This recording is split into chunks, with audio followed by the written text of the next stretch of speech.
May the 4th be with you. And I can't put my fingers quite right for that, but anybody else out there? There's one. Yeah, there you go. That's the Star Wars kind of thing with the 4th. Today's May 4th. I mean, okay, enough of that. Anyway, I'm going to also start with a little poem here that I used to do school teaching, and then with school I loved poetry with kids, especially second language kids, but also just our language kids, English. Some people come into our lives and quickly go. Others stay for a while, leaving footprints on our hearts, and we are never, ever the same. And that's kind of my story with Gita here, that I met at the alley, as some of the others of you have as well. Now I'm talking bowling alley, not behind the bar. But anyway, so many people here know her already, and she has a really important life experience to share with us. And unfortunately, it's tying right in with today, what's happening in the world, what's happening with other people in the Ukraine, especially children. Because as a child, she was in Europe, and she had to be sequestered and protected and taken care of. She's going to share that story with you. And if you want to cry a little bit as she's telling the story, that's all right. There's no penalty for tears today. It's not a happy subject, but it's one that we should continue to remember as to our world situation, and work hard, do everything that we can to kind of right what's going on that's not so right. So Gita Ryle, and I'll let her pick it up from here. Okay, let's see. Okay, so as you can see, my job is telling people about World War II and the Holocaust. So as time goes on and people forget, and in the future, people will say just a story. Well, we have to remember that it really happened. So what I've been doing is asking people to be my ambassadors. So as you hear my story, you can tell future generations that it did happen and that we never forget. We wished that it wouldn't happen again, and hopefully never as it did. But as you know, in today's day, we have a war again. And hopefully someday people will come to their senses. Anyway, so here's a little, years ago, the Sentinel interviewed me and kind of gave a little history of myself. So as you see, I was born April 10th, 1932. So when I talk at schools, I always tell the kids, okay, tell me how old I am. So here we are. How old am I?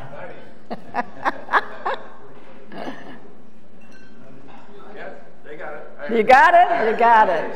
Yeah, April 10th, I turned 90, and I can't believe it. I really am amazed.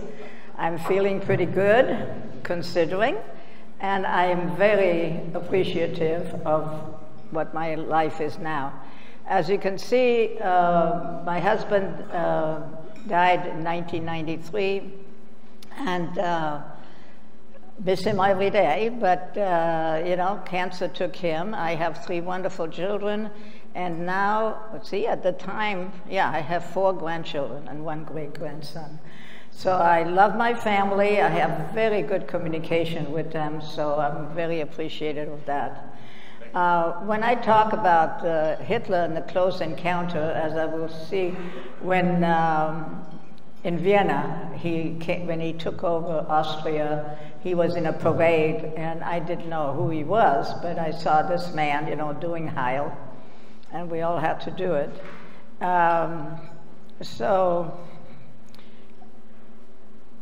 Anyway, I don't know if you want to read all of this, or have you? Have you read it? I don't have to do it. Okay. So, the words of wisdom are important, though.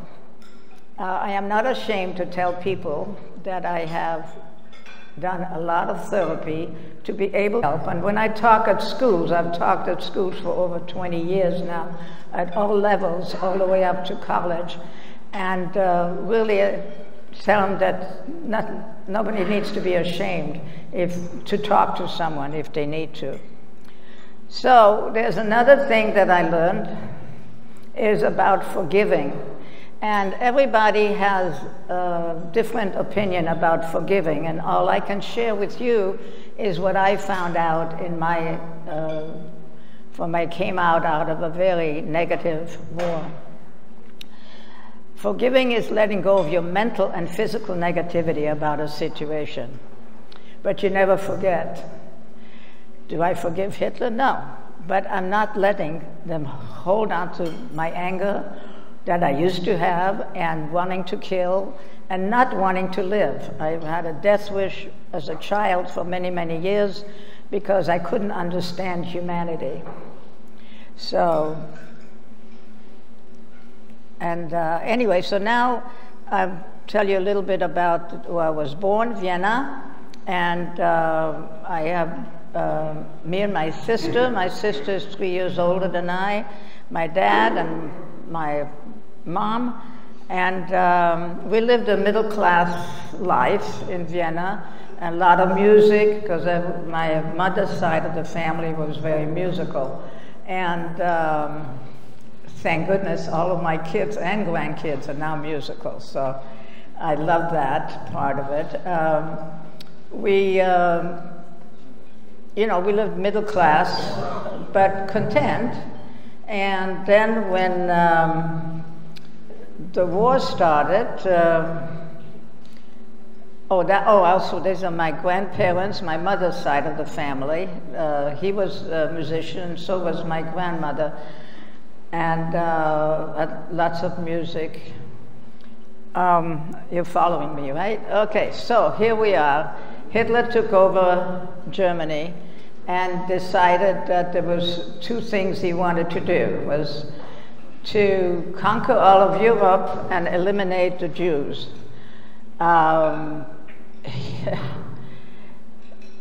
Anyway, I have a lot of things to say about that, but I'm going to pass it. We all know he was a crazy man. But the interesting thing is that people followed him, and this is always an important thing to think about, that how easily people were convinced that he was going to make life better for them. And when he came to Austria, there was a lot of Austrians who felt the same way. They thought, you know, he's going to get his job, and because at that time Europe was kind of depressed, and anyway, the ladies shows that, you know, some people were not happy to see the Germans come into Austria, and others were. Once they were in, they decided that everybody had to register. So this is the original, so that I'm not a fake, it's falling apart, but this is the original thing that from the Deutschen Reich that shows my name as a student, but also the big J as being Jewish. And so they had to kind of know, but we were so ignorant or innocent, I don't know which way, but we didn't realize that that was their way, that they wanted to get rid of it. So we had to work with that. So what happened from then on, first they wanted the men and picked up Jewish men to work in camps. And my father decided that he and some of his family and Jewish friends were going to go to Belgium, and he said goodbye to us and said, I'll see you soon. I'm going to find a place in Belgium and I'll get you all over there. So I was, what, 6? Yeah, about 6, I guess. And I didn't understand why he would leave, because what does a 6-year-old understand? There's something bad going on and I have to leave. So I was very upset. And the other thing that happened was that my mother didn't want me to get out of the apartment. So whenever someone came to the door, I had to hide either in a closet or in a back room. And again, I got a personality that said, I didn't know that I did anything wrong, but I must have done something wrong because my mother's afraid that somebody's going to take me and kill me. So that was, imagine a 6-year-old getting that kind of a vision. My sister was blonde with blue eyes, and she had the long braids, and my mother was fair, so they used to go out and was able to do the shopping, and nobody questioned them. But I couldn't, so I didn't leave. Anyway, then when Kristallnacht happened, that's when my mother really hadn't heard from my dad, and so she got very concerned, and she knew that she had to make a decision of what to do with us, because her mother and father were still in Vienna, and her younger sister and younger brother, who were single, had just left for America. They were sponsored by some cousins that lived in Michigan and in Indiana. So she was the only one there, and she couldn't leave her parents. So she decided that we had to go and be safe. So we were accepted by an organization called OSE, and it's the Œuvre au Secours des Enfants, which means help to save the children. It was started by wealthy Jewish families, including the Rothschilds, that had, I guess you've heard the bankers, the Rothschilds of Paris and England, and so they put money together and got teachers to take Jewish kids out of Europe, of Germany and Austria, and there was another group called the Kindertransport, and you may have heard of that because they made movies about some of that. And they went to England, they were adopted by families and stuff. Two cousins on my father's side that were taken to England, and they got educated there and eventually came to America, but they were raised in England. And we were put on a train. My mother took us to a train with just a little suitcase, and we never saw anything of our belongings or our place in Vienna. And so that was very traumatic. And again, my sister was told that she had to take care of me and never leave me out of her sight. And so imagine a 10-year-old getting that burden. But she did pretty good. She says I was a rascal because I complained a lot and cried a lot and wanted my parents. But anyway, so we started going to different places. The first place that we were is the Villa Helvetia, which was outside of Paris. I think I have a picture, let's see. Yeah, that's it. And that was a beautiful villa, and there were about 120 kids, all Jewish kids, and we had people that came to visit us from Paris on the weekend, said, don't worry, the war is going to be over real soon, and you'll be back with your parents, which of course I didn't understand any of that, but that was what they told us. So we entertained them, and we did dancing for them and all that. But the thing that I want to include into my new talk is that my son and grandson decided to take me back to Europe to film my life from the beginning. So I will interject what we found this time. I went back, and this villa is now a police station. And there is inside the police station is an article about the children of the OSE and pictures. And so we came with a film crew, and they weren't sure if they're going to let us in or film. But I told them who I was, and then they let us in, and we In the film that will eventually come out, you will see how different the place looks and how nice the people were to let us in. So I now have a different view of the original home where I was as a child. So I thought that was interesting. So this is just pictures of us dancing and doing things. Now, the Germans enter Paris. As soon as they entered Paris, they trucked all of us into the Creuse in a chateau called Majolier.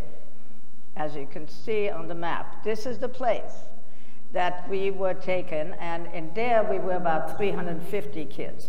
It was a very damp and not fun chateau.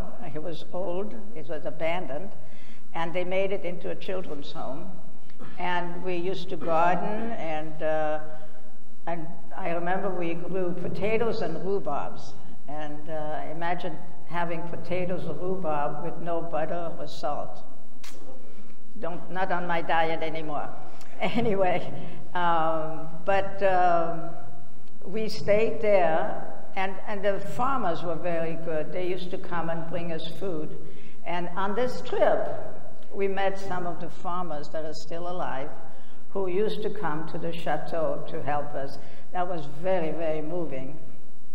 And this trip, a man who lives in Texas bought the chateau, and he's remodeling it. And so we met the real estate lady that works with him, because he's not there, he just comes in the summer. And so she gave us a tour. And again, that will be in the film, which is amazing. And so there's lots that's going to be different than what I saw when I was there. This is one of our teachers. Sadly, she was killed.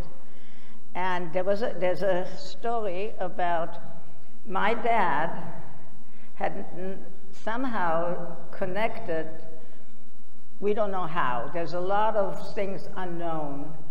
But my son is now discovering letters and stuff about my mother and father, who, after they found out that the Germans were all over France, were trying to get us out of France, and they couldn't. My dad, we're finding out, believe it or not, we think that he joined the French resistance to come and visit us at the chateau. Again, when he came, I was so excited, and I thought, okay, now he's going to take us away and everything will be fine. Well, he was working at a kind of hospital convalescent place that, again, we went to visit for the first time this last year. And he worked there and then was able to come and see us on the weekend. And each time he says, yeah, I'm getting ready, we're getting things together, but right now I can only see you on the weekends.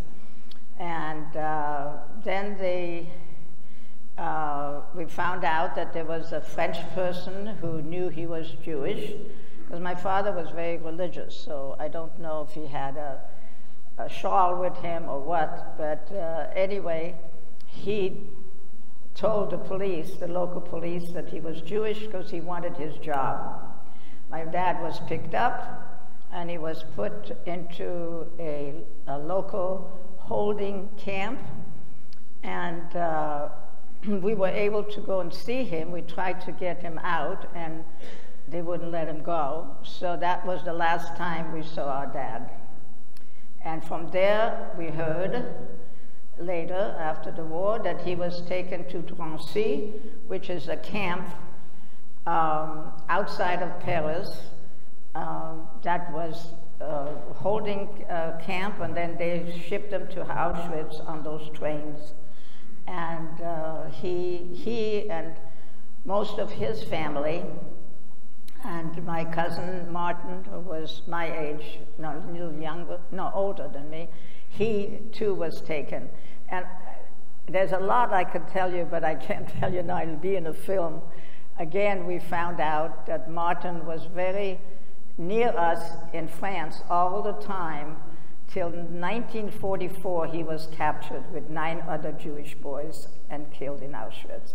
So he nearly made it. And so anyway, he left traces that, again, will be seen in the film. So that I'm showing how that was the building that they were holding them. And then imagine going, you know, by train from that people survived is an amazing thing. We went to Drancy on this trip and filmed what it is now. Now it's a apartment building, but what they found when they were remodeling it, that in the basement there were scribbles of names and dates. And my cousin Martin, I don't know if I have a picture of him here. No, I don't. So anyway, he scribbled his name, Martin Spindel, the date, they put him in there, and the date he was taken.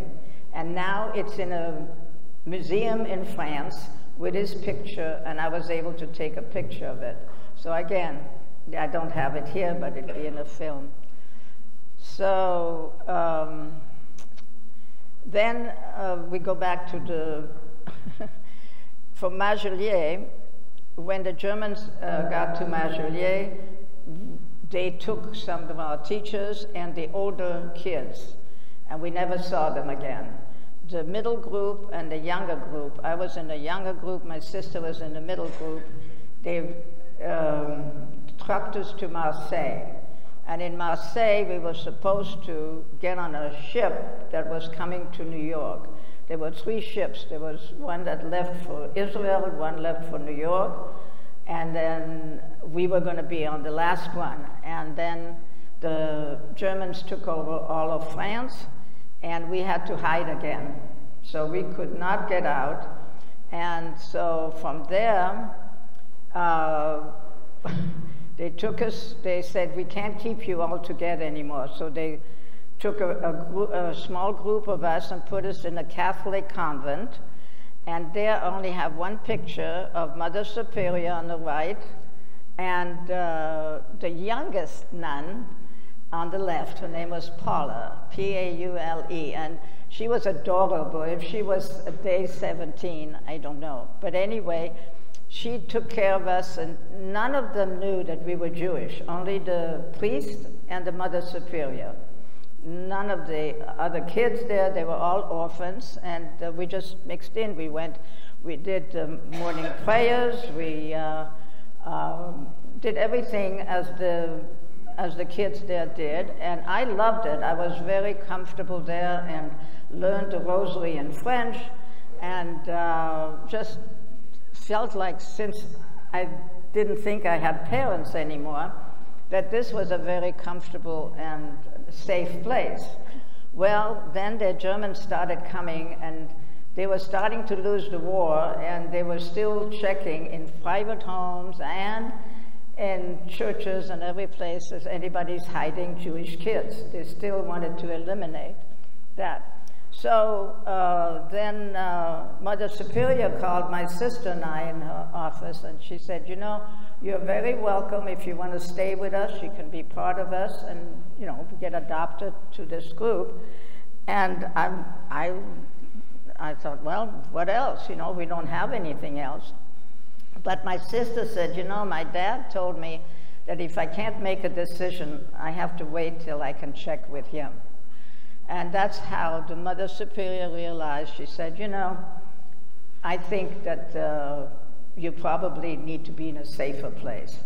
So there was a woman who was a registered nurse who helped get kids from the orphanage into private homes. And that's how we wound up into the individual farms, I don't know if, yeah, in Roman. So this just shows the map. I don't think I have pictures of the, oh, I want to tell you about my mom in a minute. So anyway, we then were, and this was another very traumatic time for me, because all this time I was with my sister, but when she picked us up and she took us to this house in Roma, she introduced us to two men.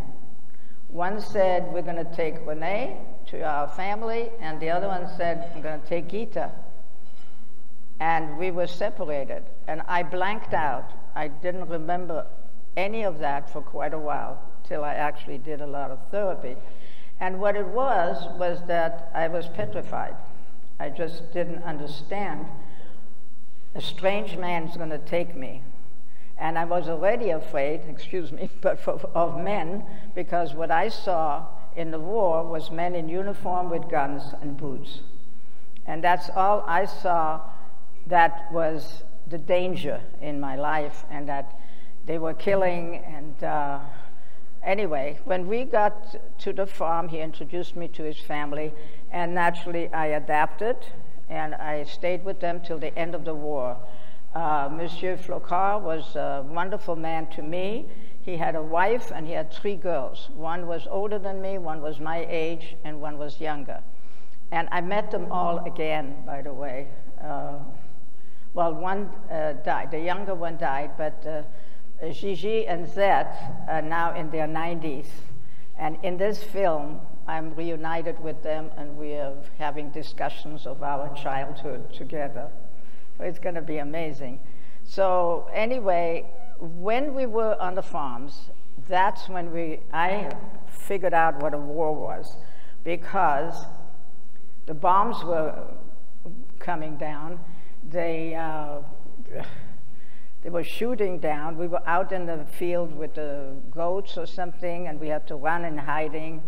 The American and English came and fought across the highway. So we had to hide. When the Germans were on our side, we were in caves and basements, and all I wanted to was to die. I just said to the girls, I said, I just want someone to kill me.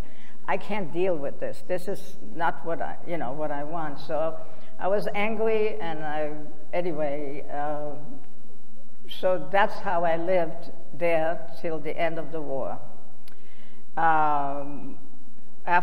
So let me talk a little bit about my mom. My mom was still in England, and her parents were picked up, and they were taken to Theresienstadt, another camp. And remember, after the war, we got a lot of information of when all these people were deported and when they were killed. So there's actual, of information on this. So her parents were killed in Theresienstadt. So my mother was by herself, and I guess there were people putting ads in the paper looking for people to work in other places. So she saw that they were looking for a cook, and she had learned while she was raising us. She was a pianist before she married, but she learned to cook and bake in one of those fine cooking schools in Vienna. So she answered in German, because that's all she knew, and they sent her a ticket. So she went to England, and all the 7 years of the war that we were in France, she was in England.